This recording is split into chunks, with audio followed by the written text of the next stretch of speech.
इंतजार करिए, फिर देखिएगा नया भारत होगा, नया बिहार होगा और ऐसा बिहार होगा जहां बुलडोजर बाबा होंगे।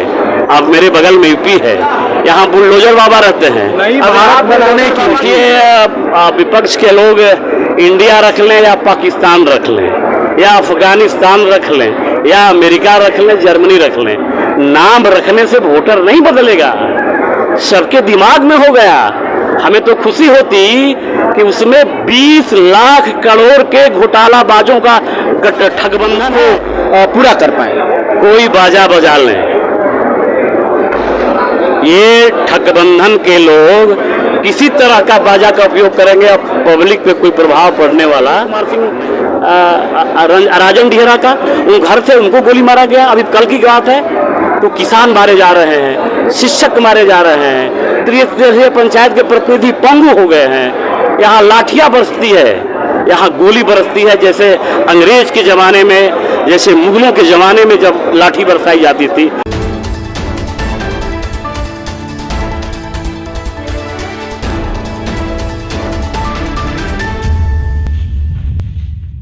राजनीतिक गलियारों में हलचल की जो जननी है वो गतिविधियां ही हैं। नमस्ते, मेरा नाम सौरभ दुबे है और आप देखना शुरू कर चुके हैं न्यूज़ सुपर से। मैं अभी हम कैमरामैन से चाहेंगे जरा, और इस हॉल में आप देख सकते हैं कि तमाम भाजपा के कार्यकर्ता मिलन समारोह हेतु यहाँ पर विराजमान है और एक भव्य आयोजन किया जा रहा है। अब ऐसे में इस गतिविधि का क्या कुछ उद्देश्य है, इस पे हम बातचीत करेंगे। और वो तमाम गतिविधियां जो भूतपूर्व में हो चुकी हैं, जो पहले हो चुकी हैं, उनका क्या कुछ अब आगे रिजल्ट होने वाला है या फिर उन पर क्या कुछ होगा, इस पर भी बातें करेंगे। बातचीत करने के लिए हमारे साथ संतोष सिंह जी हैं, एमएलसी हैं। बहुत बहुत स्वागत है सर आपका हमारे चैनल में। धन्यवाद। सर, मिलन समारोह का आयोजन किया जा रहा है, इसके पीछे का क्या कुछ उद्देश्य है? देखिए, कोई उद्देश्य नहीं है। यहाँ जितने इस सभागार में और सभागार के बाहर जितने लोग देख रहे हैं वो दलित समुदाय के हैं, ओबीसी के लोग। कोई जनप्रतिनिधि है, कोई मुखिया है, कोई सोशल वर्कर है, कोई वकील है, बुद्धिजीवी लोग भी हैं और गांव स्तर के जो लोकल लीडरशिप होती है उसमें सभी जनप्रतिनिधि यहाँ उपस्थित हैं। और इनका शिक्षा से एक प्रतिनिधि होने के नाते, एक लोकल बॉडी के प्रतिनिधि होने के नाते, सब घूमने के क्रम में सबका उद्देश्य था कि भैया हम भाजपा ज्वाइन करेंगे। मैंने बोला कि भाई काहे के लिए भाजपा ज्वाइन करिएगा? आप तो कभी बहुजन को वोट देते हैं, कभी किसी को वोट देते हैं। नहीं भैया, नरेंद्र मोदी के अलावा दलितों को कोई सुनने वाला नहीं है। दलितों को नरेंद्र मोदी के अलावा कोई सुनने वाला नहीं है। चाहे कोरोना काल में राशन हो, चाहे गैस का सिलेंडर हो, चाहे करप्शन के माने में और जो स्वच्छता हो, चाहे उनका कोई भी काम जो है, जो गरीबों के लिए जो हमेशा अपना जीवन काल में जब से प्रधानमंत्री बने तब से आज तक उन्होंने गरीबों के बारे में जो सोचा है, इसे लगता है कि अब इन्हीं के कल्याण होगा, हमको भाजपा ज्वाइन करवाइए। आज आपके शहर सासाराम में सत्यम पैलेस में भारत सरकार के गृह राज्य मंत्री आदरणीय नित्यानंद राय जी के अध्यक्षता में हजारों की संख्या में दलित, महादलित, ओबीसी के सभी सम्मानीय प्रतिनिधि आज भारतीय जनता पार्टी के सदस्यता ग्रहण करेंगे। और उद्देश्य कुछ नहीं है, उद्देश्य ये है, ये स्वेच्छा से कर रहे हैं। ऐसा नहीं कि इनको प्रभोग करके किया जा रहा है, ऐसा नहीं। हमको लगता है कि नरेंद्र मोदी ही हम लोगों का कल्याण कर सकते हैं, बाकी दूसरा कोई कल्याण नहीं कर सकता है। आज़ादी के 75 साल तक दलितों का मसीहा बनने वाले लोग दलितों का सिर्फ वोट लिए, दलितों का पक्ष है वो सीधे जो आप बोल रहे हैं उसका उल्टा बोल रही है। उन लोग भी मिलजुल करके इंडिया नामक एक अलायंस बनाए हैं और कह रहे हैं कि भाजपा मुक्त भारत बनाएंगे। देखिए, विपक्ष के लोग इंडिया रख लें या पाकिस्तान रख लें या अफगानिस्तान रख लें या अमेरिका रख लें, जर्मनी रख लें, नाम रखने से वोटर नहीं बदलेगा। सबके दिमाग में हो गया। हमें तो खुशी होती कि उसमें 20 लाख करोड़ के घोटालाबाजों का ठगबंधन है। उसमें 20 लाख करोड़ के वो जो सत्यापित हो चुका है।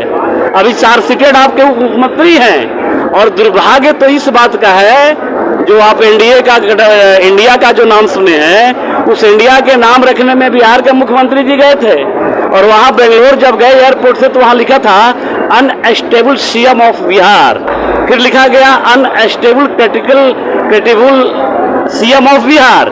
न विश्वसनीयता है, अंधविश्वास है किसी को, ये हमने नहीं लिखा था, ये भारतीय जनता पार्टी का कोई किसी लोगों ने नहीं लिखा था, वहां के लोग, बेंगलोर के लोगों ने लिखा था कि ऐसा मुख्यमंत्री है जिसमें कोई विश्वास नहीं है, ये विश्वसनीयता खो चुके हैं। इसलिए ठगबंधन और इंडिया नाम रखने से कोई फर्क नहीं पड़ता। भारतीय जनता पार्टी भारतीय संस्कृति से, जिसका नाम है भारतीय जनता पार्टी, वो भारत के लिए समर्पित है।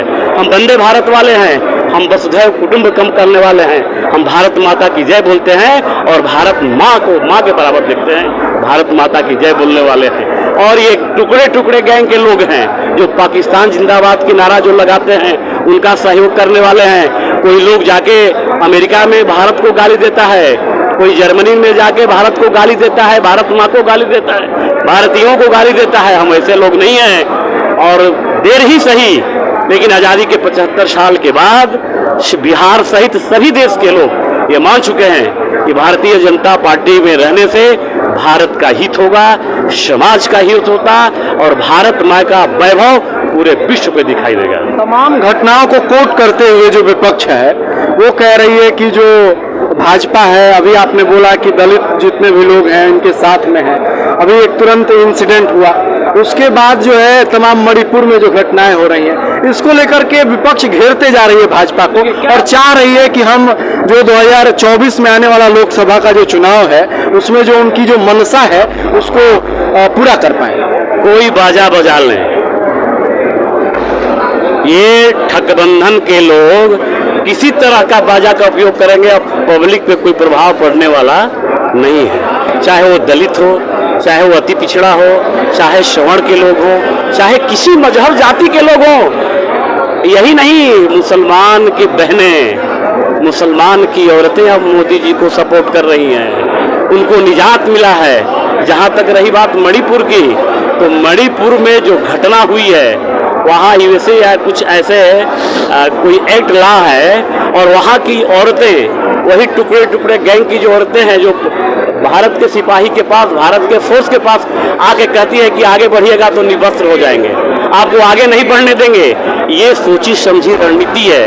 ये कहा गया है, अभी कल हाजीपुर में AK-47 से गोली मारा गया, मैंने टीवी में देखा, न्यूज 18 पे चल रहा था। आज फिर किसी की घटना हुई, और तो और छोड़िए, यहाँ हमारे किसान हैं संजीव कुमार सिंह राजन डिहरा का, उन घर से उनको गोली मारा गया। अभी कल की बात है, तो किसान मारे जा रहे हैं, शिक्षक मारे जा रहे हैं, त्रिस्तरीय पंचायत के प्रतिनिधि पंगु हो गए हैं। यहाँ लाठियाँ बरसती है, यहाँ गोली बरसती है, जैसे अंग्रेज के ज़माने में, जैसे मुगलों के ज़माने में जब लाठी बरसाई जाती थी, उस टाइप से लाठी बरसा जा रही है। सबको पता है कि लाठी गोली की सरकार अब नहीं चलेगी।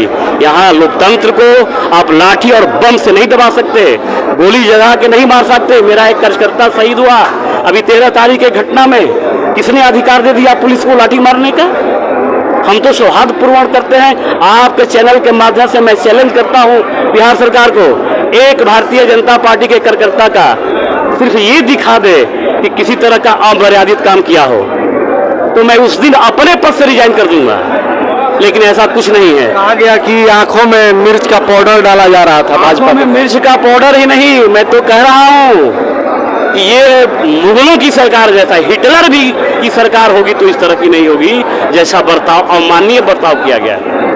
ये भाजपा पे आरोप लगा कि भाजपा के जो लोग थे, जो प्रदर्शनकारी थे, जो मार्च में शामिल थे, वो आंखों में मिर्च डाल रहे थे। पुलिस वीडियो है, सारा देश देख रहा है। यार दिन में अगर अंधा हो गए हो, सरकार दिन में अंधी हो गई है, तो दवाई करा ले आँख का। अच्छे अच्छे डॉक्टर हैं बिहार में, नहीं दवाई हो पा रहा है तो दिल्ली जाके दवाई करा ले। नीतीश कुमार और तेजस्वी यादव, लालू जी तो कह सकते हैं उम्र बढ़ गया, तो हो सकता है कि आँख में उनका दिन अंधी हो गया हो, लेकिन वो तो जाके दवाई करवा लें। सारा देश चैनल पे देख रहा था, सारा विश्व देख रहा था कि कैसी लाठी बरस रही थी। आप कह रहे हैं कि लाठी नहीं लगी, आप कह रहे हैं कि लाठी नहीं चली, मैंने कानून का पालन किया। क्या यही कानून कहता है क्या? ऐसा नहीं है। और ये कहने से अब कुछ होने जाने वाला नहीं है। इन लोगों की अंतिम यात्रा पे अपने डेथ वारंट पे साइन कर लिए हैं। अंतिम यात्रा की तैयारी में लोग हैं। 2 साल इंतजार कीजिए। और आप एक देश के चौथे स्तंभ होने के नाते आपको भी मैं कहता हूं कि आप 2 साल 3 साल इंतजार करिए, फिर देखिएगा नया भारत होगा, नया बिहार होगा। और ऐसा बिहार होगा जहां बुलडोजर बाबा होंगे। अब मेरे बगल में यूपी है, यहाँ बुलडोजर बाबा रहते हैं। नई भारत बनाने की नई भारत बनाने की बात तो विपक्ष वाले भी कह रहे हैं, और यही कारण है कि अलग अलग जगहों पे मिलजुल करके कार्यक्रम कर रहे हैं, और वो भी यही कह रहे हैं कि नई भारत बनाएंगे। तो कैसा नया भारत होगा, एक कल्पना बताया जाए। मैं तो कहा ना कि जो गठबंधन नया भारत के लिए बनाया है वो 20 लाख करोड़ के करप्शन में लिप्त है। कितना? 20 लाख करोड़। 8 साल 9 साल मेरी सरकार हो गई, किसी का हिम्मत है दाग लगा दे प्रधानमंत्री पे? अरे भैया, उन्हीं के प्रधानमंत्री कहा करते थे 1 रुपया भेजते हैं तो 15 पैसा पहुंचता है। ये मैंने नहीं कहा। और ये दवाई देने से क्या होगा, इंडिया बनाने से क्या होगा? सबको पता है ये सारी ठगबंधन के लोग। और सही बात है, चाणक्य ने कहा है, आदरणीय चाणक्य ने कहा है कि जब सभी चोर एक जगह बैठ जाएं, सभी चोरों का झुंड एक जगह हो जाए, तो समझ लेना कि उस राज्य का और उस देश का राजा ईमानदार है। वही बात है, और पब्लिक भी सब जानती है। बिल्कुल। तो अपने अपने पक्ष में सभी के पास एक पुख्ता दलील है। विपक्षों से बात करेंगे तो उनके पास भी एक सोचे समझी कंटेंट है, जो कि हमेशा चैनल के सामने बोलते रहते हैं। अभी संतोष सिंह जी थे और तमाम कार्यकर्ता इस हॉल में देख रहे हैं, जो कि भाजपा ज्वाइन करने के उद्देश्य से यहाँ पर बैठे हुए हैं। मिलन समारोह चल रहे हैं, और देश में ये एक ऐसा समय है जहाँ पर तमाम मिलन समारोहों का आयोजन किया जा रहा है। उधर विपक्ष भी अपने तरफ से मिलन समारोह आयोजित कर रही है, और यहाँ जो सरकारें हैं वो भी। आप जुड़ रहे हैं हमारे साथ और देखते रहे न्यूज़ सुपर 7। हम यूं ही घूमते रहेंगे और तमाम तस्वीरें आप तक